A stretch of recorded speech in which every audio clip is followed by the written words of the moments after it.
क्यों ना कहूं, जिसने सदियों से मेरा बोझ उठा रखा है। मेरे रहबर कश्मीर और जान नसारो, अस्सलाम वालेकुम।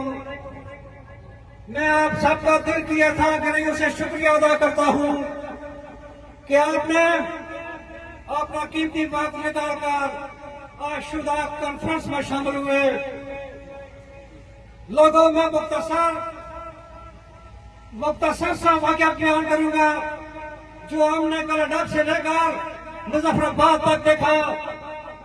सबसे पहले हम पलाहूर से चले।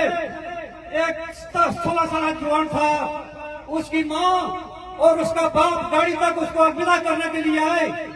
फिर हम कनाडा के अंदर आए।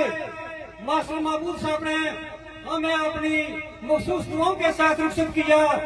चलते चलते लोगों, जब हमने कोटली अबूर किया तो छोटे छोटे बच्चे नारे लगा रहे थे कि आवाज दो, आवाज दो। हम आगे चलते गए।